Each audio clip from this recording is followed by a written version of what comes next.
তোমাদেরকে আজকে একটা ঐতিহাসিক গল্প শোনাবো। আমার ভাইয়ের ছোটবেলার গল্প। এই যে আমার ভাই।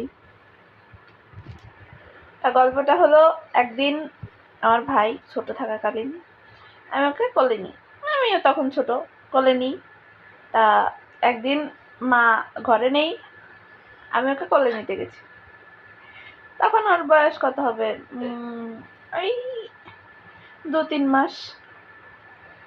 এবার কোলে নিতে গেছি, এই কাঁথা কাপড়ের মধ্যে এমন ভাবে পেঁচিয়ে আছে, আমি কোলে নিতে গেছি, কাঁথা কাপড়ের ভেতর থেকে ওই কলার ছিলকার ভিতর থেকে কলা যেমন ফুচ করে বেরিয়ে যায়, কাঁথা কাপড়ের ভেতর থেকে ও সেভাবে বেরিয়ে গেল।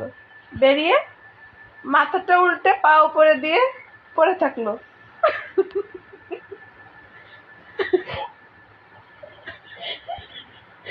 এবার এবার কি হয়েছে, ওরম ভাবে পড়ে আছে, আমি ওর দিকে তাকাই আছি, আমি ওকে উঠাই নাই।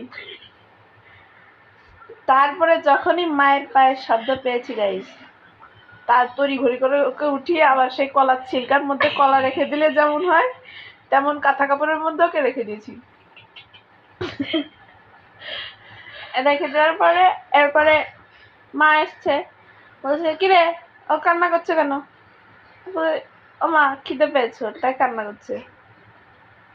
তা আজকে ওর সেই পড়ার সাইড ইফেক্ট আমি আজকে পাচ্ছি। ওই যে উল্টো হয়ে পড়েছিল না, ওর মগজটা আসলে ঘুরে গেছিল, তাই আমি যা ভাবি ও সেটার উল্টোটা ভাবে।